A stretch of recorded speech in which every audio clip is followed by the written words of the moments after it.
Welcome back. I'm Roger Stone with my co-host, Owen Schroyer, and you're in the War Room, broadcasting today from our New York bureau. Well, the news is in on the president's physical, and I'm sure that there are libtards gnashing their teeth across the country, particularly over at CNN. The president is in extraordinary health. And his doctors gave him a great prognosis for the future. They did say in their statement that he needs to lose between 10 and 15 pounds. But given the hard and long hours that he puts in, given his notable lack of exercise, they racked up his fine health to good genes. And then came, as Owen just outlined for you, the cropper. An assessment of the president's mental health. He has no signs of dementia or Alzheimer's. He's in fine mental and physical condition. All set for a re-election run in 2020. Owen? Well, it's just a beautiful thing to me, Roger, because I'm sitting here, and you can recall this too. I'm going back to the Obama years, specifically when Jay Carney was the press secretary. And I remember Jay Carney was basically the joke. Jay Carney was the butt of the joke. Jay Carney was an embarrassment. Jay Carney was laughable. And I remember that kind of used to be the typical expectation when going into some of these press briefings with Jay Carney was, okay, Jay Carney's going to embarrass himself. Jay Carney's going to flop all over himself. Jay Carney's going to deflect every question off. Jay Carney's not going to have any answers. And so Jay Carney used to be the joke. Obama's press secretary used to be the joke. Now we've come and done a 180, and the media is the joke now. Jim Acosta's the joke. Haley Jackson is the joke. April Ryan is the joke. Whoever that day in the libtard media decides to use fake news to try to make the president look bad, they become the joke. Sarah Sanders tears them apart. Rear Admiral Jackson tears them apart. President Trump tears them apart. I mean, isn't that an amazing diametrically opposition to what don't you remember when Jay Carney, Jay Carney was such a laughing stock in the media. It was hilarious. The guy couldn't answer a question. Now the media tries to ask Sarah Sanders anything to try to set her up, and she buries them. I mean, it's honestly refreshing, Roger. CNN is looking more and more like a Saturday Night Live skit every single day. It's really extraordinary the way Jake Tapper, for example, got his knickers in a twist over the president's appallingly honest comments about the state of affairs in Haiti. They thought it was yet another opportunity, yet the president continues to sail forward. Let's look at some of these highlights from today's report on his health. The president is 6'3", weighs 239 pounds. His blood pressure is 122/74, a normal level, and he has a resting heart rate of 68 beats per minute. Only 3 medications, Crestor, aspirin, and Propecia, which has the effect of assisting in male pattern baldness, also good for the plumbing. He also takes up multivitamin. The doctor said his cardiac health is excellent, and that's not an objective, that is not the doctor speaking, that comes from objective data. So when asked why the president is so healthy despite his lack of exercise and his diet, the president has a known affinity for cheeseburgers, he said, and I quote, "He has incredibly good genes. It's just the way God made him." By the way, both of Donald's parents, who I had the pleasure and honor of knowing, lived to be a ripe, healthy old age. So the good news for America is Donald Trump is fit as a fiddle. The bad news for the libtards at CNN is he's not going anyplace other than for re-election. And I don't think we actually, it might even be impossible for us to give it the respect it deserves here, but truly the mental derangement of these people at CNN and MSNBC. When I look at Haley Jackson today and I see her asking Rear Admiral Jackson about Trump's mental health, I'm looking at somebody that really thinks they're about to catch the big one, Roger. They really think they're about to reel in that big fish. And she's sitting there and she's all serious and she's like, but wait, what about Trump's mental health? And she's totally focused. She's totally serious. She's seething at the mouth. She's ready. I'm finally going to get Trump now. I'm going to break the big story about how Trump's mentally unfit. And then just the egg, boom, right there, right on top of her face. But they're not going to stop. It doesn't matter how much they embarrass themselves. It doesn't matter that every day they wake up praying, living, breathing, hoping today is the day they can bring Trump down, failing every day. Roger, I mean, when will these people have a total mental breakdown if they haven't already, expecting every day to be that day and losing every day? Continuing from today's report, quoting the Admiral, the president scored 30-30 on a test of cognitive ability, the so-called Montreal Cognitive Assessment, which is used to screen for Alzheimer's or dementia. Quoting the Admiral again, I have no concerns about his cognitive ability whatsoever. So a clean bill of health, God bless you, Mr. President.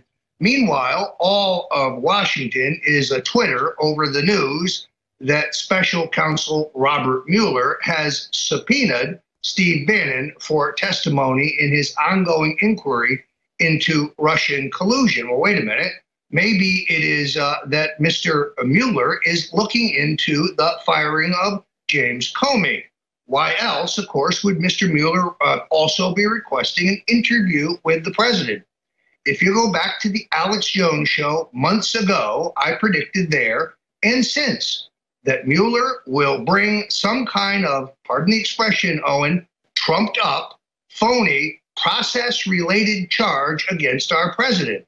Now, technically, Mr. Mueller does not have the authority to indict a sitting president, but he can issue a report which charges him with a crime, in this case, a bogus process crime, perjury, obstruction of justice, something along those lines, and that could be the basis for an impeachment move if and only if the Democrats win the House, or if the establishment Republicans currently in control of the House are so duplicitous and so intent on fighting the president's effort to drain the swamp that they would be complicit. Personally, I don't believe that that move is possible without whipping the nation into a Trump is crazy, Trump has Alzheimer's, Trump is nuts hysteria, and that narrative got a major blow today with the results from the president's physical. Yeah, not just a major blow, but I mean, to me, just a major death blow. I mean, how can you even report on it again after this? I mean, unless they're going to come out and say that Admiral Jackson is a liar, please, I invite you to do that. Please make more enemies, embarrass yourselves even more. But, you know, it's amazing, Roger. It didn't even stop there. You had Kristen Nelson from DHS. She did a public hearing today as well. And you had the Democrats foaming at the mouth against her. You had Cory Booker yelling at her. I mean, it's just unbelievable, these people. How about this, Roger? We're about to go to break. How about the fact that CNN uses the phrase crap hole 200 times on Friday in response to President Trump? Trump never even said it. Trump never even said it. And here they are freaking out about it so much that they declare themselves proud crap holers. How about that? You can't write that. No, Owen, you're right on the money. This is a loser. You're on the War Room, and we will be right back with the latest. Welcome back. You're at Freedom Command Central. These are your co-hosts, Roger Stone and Owen Schroyer, and you're at the War Room. I'm broadcasting from our new bureau in New York City. Owen joins me from the mothership in Austin. I want to a tip of the hat, Owen, to both my friend Q and those great patriots at the Pipe Fitters Union. What I liked best about that entire interview is that they reiterated yet again, we do not advocate violence. We do not propose violence. We do not defend violence, but we will protect our families. We will protect our Constitution. We will protect our rights as Americans. We are not a bunch of docile panty waists waiting around for masked gunmen to attack. Ours is strictly a reaction. We will be prepared. But let's make it clear to those libtards who right now heads are exploding. We do not advocate violence, but we will not be intimidated by violence. And really, at the end of the day, Roger, we're just self-preservationists. We just want to preserve our country. We just want to have the greatest country on earth. We just want to live in God's country. And they want to tear it down. And they think that they can just call us Nazis and racists and whatever other ad hominem attack they want to use on us. And it just doesn't work because we're staunch in our defense of ourselves. We're staunch in the defense of our families. And we're staunch in the defense of our country. And we know that that is what they are against. They're against the family. They're against the country. They say it themselves. So absolutely, we do not want violence. And you know, Roger, if we did, we probably would have violently tried to attempt an overthrow of this country during Obama's 8 years. I think that that proves just right there the fact that we didn't, that we're not violent. We'd rather do things politically. Well, we had a revolution in this country at the ballot box in the last presidential election, where our candidate was massively outspent, where the polls showed that he could not win, where the mainstream media and the new media were both rigged against him. Why is it, for example, that when the Trump campaign put out a press release, the Google minders called it a promotion? And when Hillary Clinton put out a press release, the Google minders called it an update. That's the difference between millions and millions and millions of openings. So despite the rampant cheating by the mainstream media, Donald Trump pulled off the greatest upset in American political history. Having just been in Washington, I can tell you, Owen, that the professional politicians, the two-party duopoly that have run this country into the ground, they're still not over it. They just can't get over it because it was so wired, so in the bag, so certain. Look, it was going to be Hillary versus Jeb. Jeb understood his role. It was to lose quietly, and then he and his family would continue to make millions as associates of the Clinton crime family. But the American people had a very, very different idea. And professional Washington, the insiders inside the Beltway, have still not gotten over it. It is extraordinary to hang out in their watering holes, to listen to the professional lobbyists and the members of Congress, both Republican, sadly, and Democrat, who continue to denigrate this president and who will not ever give up their resolve to remove him from public office. Now, I know that there are those who will say, oh, Roger, oh, Owen, oh, Alex, you guys are just conspiracy theorists. No, we're conspiracy realists. And we recognize that if the phony, trumped-up Mueller investigation fails to take down the president, well, the establishment has a plan B. Plan B is their 25th Amendment ploy, which I think took a real hit today with the president's physical. But you know how that works, Owen. A majority of the cabinet, plus, in this case, a necessarily duplicitous vice president, could declare our president non-compos mentis, unable to discharge his duties, and attempt to remove him. Far-fetched, incredible, impossible, don't bet on it. They have climbed to the top of the Russian collusion ladder, and there's nothing there. The entire Russian collusion takedown of the president has been an abysmal failure. Now we move to Plan B. He's crazy. He's around the bend. He's nuts. Oops, that's not working either. Now they have the backdrop of a roaring economy, a record stock market, thousands, hundreds of thousands of new jobs created, a boom in the housing market, the North and South Koreans at the table talking thanks to the peace efforts of Donald Trump, and therefore we are going to try to ramp up a new hysteria as the backdrop for the 25th Amendment. One of the things that I think is very important for the info warriors to understand, something that Alex Jones has pinpointed from the beginning, the street activities of Antifa, paid for by George Soros and others, the mainstream media efforts to denigrate and destabilize the president. These are interlocking strategies. Now you lay on top of them the efforts by the tech left, Google, Amazon, YouTube, Facebook, Twitter, to end our lines of communications, to close down, for example, Facebook feeds that reach millions and millions of Trump supporters. These are interlocking pieces of the same strategy to try to do what they could not do at the ballot box last November. Of these three, the only one that is having some limited success is the attempt by the tech left to literally censor us to death, to strangle our First Amendment rights. They want to be the town square, but in the town square, everyone has equal access. They're using the CDC, which was an act passed by the Congress to try to regulate pornographic content, as a broad rubric to shut down Facebook feeds that are supportive of the president.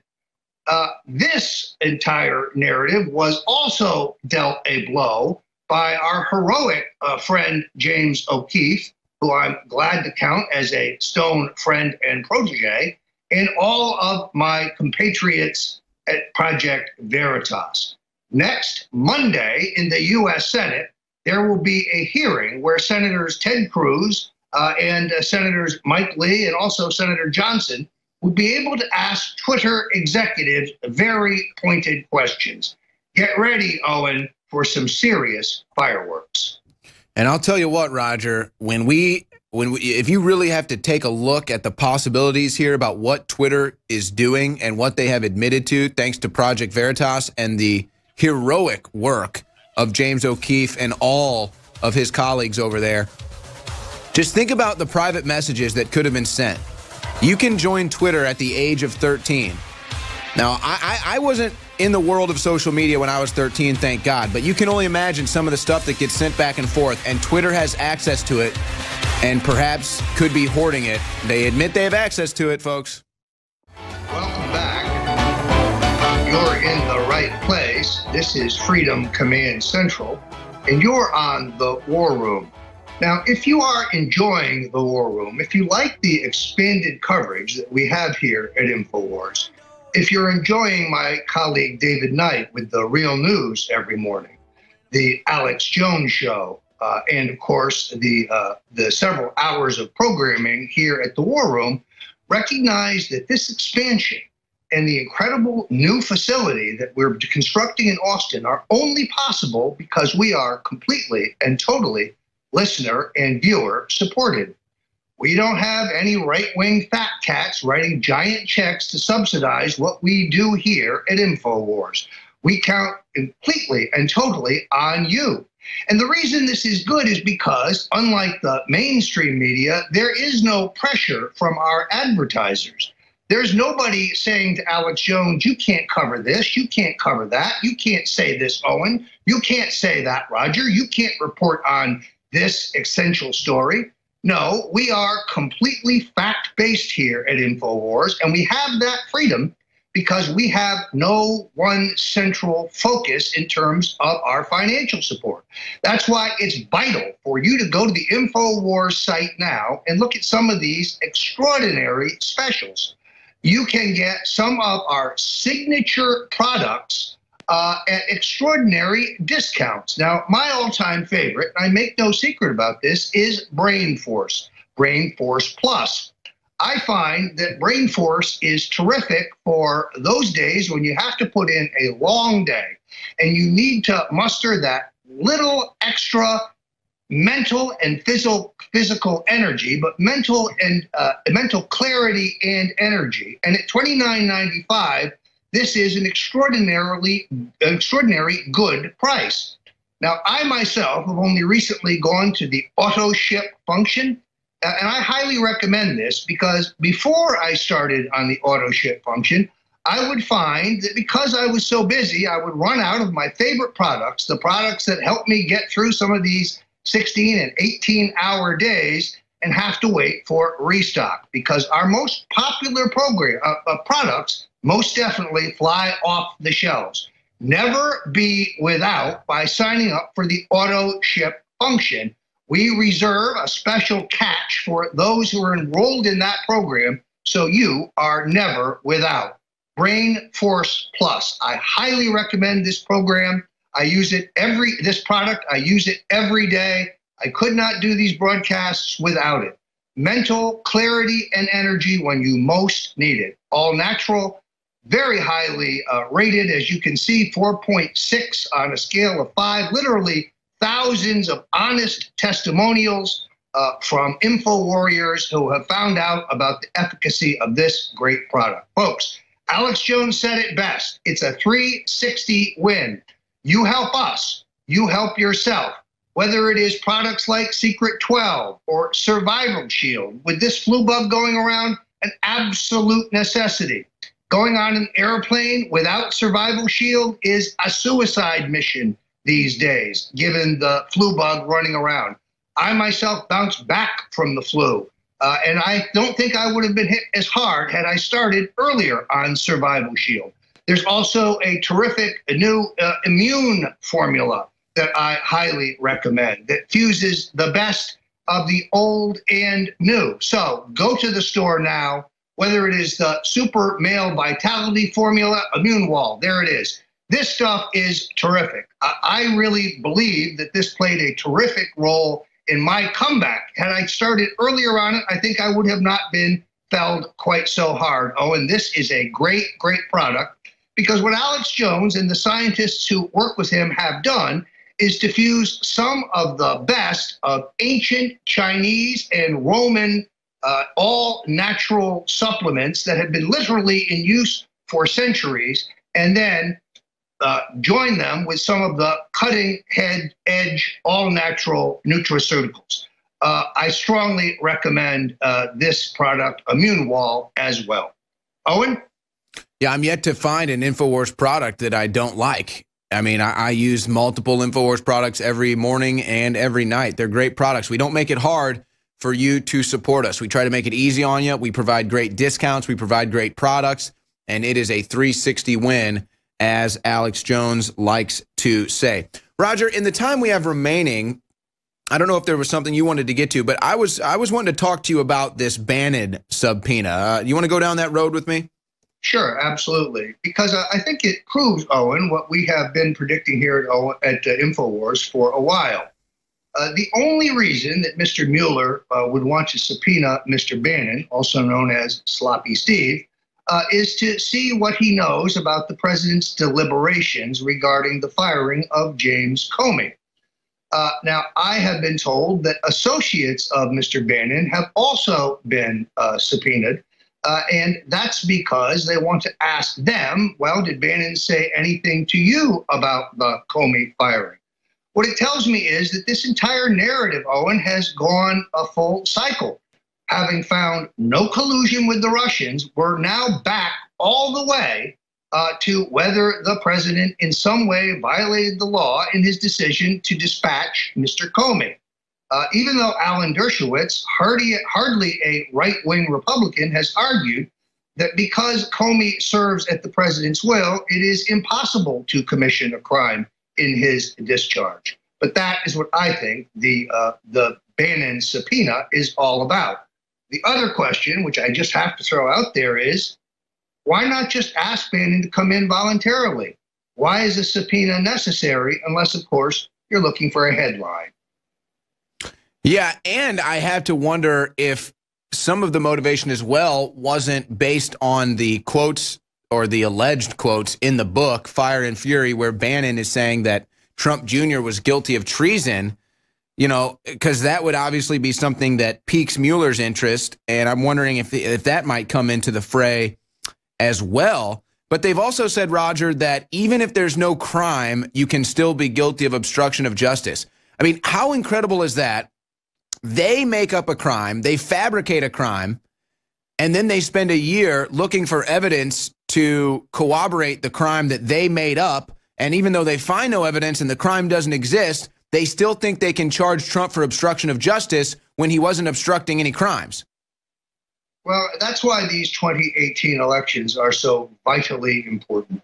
That's why you and I, Owen, have worked together to try to highlight and cover some of the very best young fighting conservative candidates for the House in the upcoming election.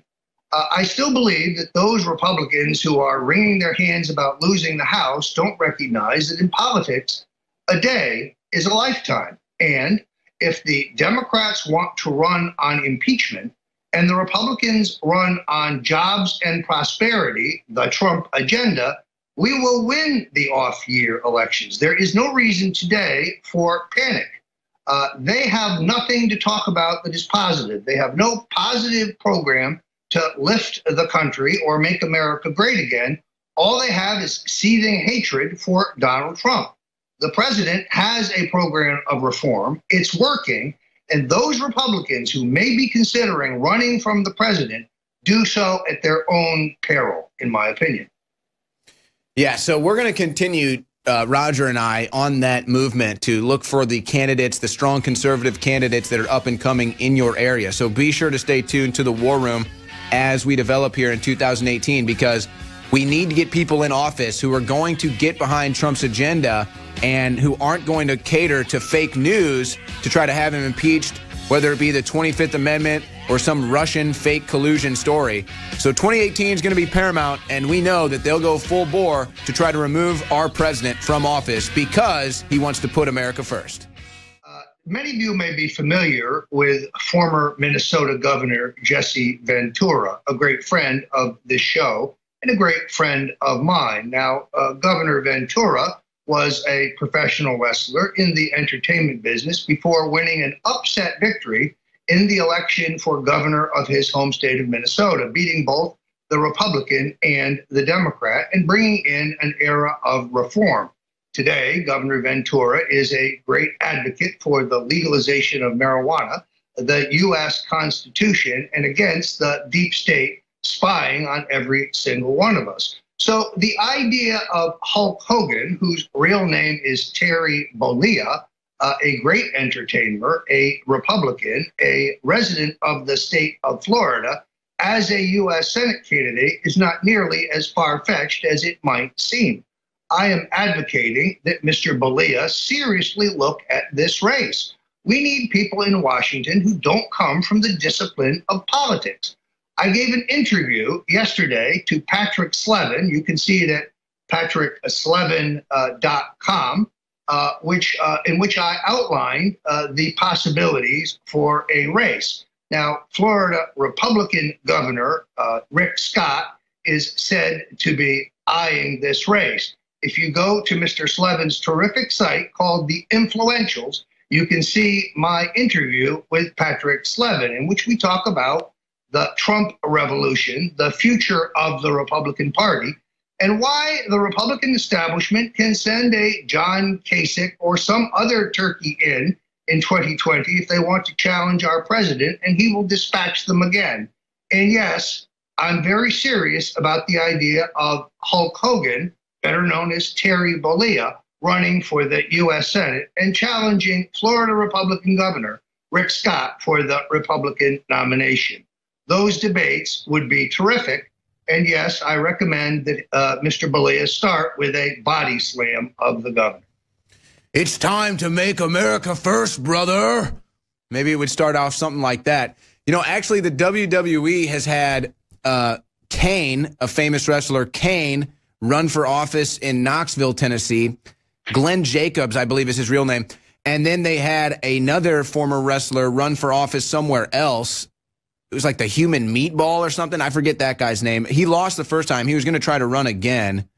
I can't remember his name. Of course, you've got Linda McMahon, the wife of Vince McMahon, who is the founder of the WWE. She's in charge of the Small Business Association in the Trump administration. So, and even if you ever watched wrestling, they always try to have political undertones to their, skits or storylines or whatever it is. So they've always kind of been politically inclined over there at the WWE and typically conservative. That's why I'm kind of shocked that The Rock is going so hardcore liberal, not necessarily in his policies, but who he's cozying up to.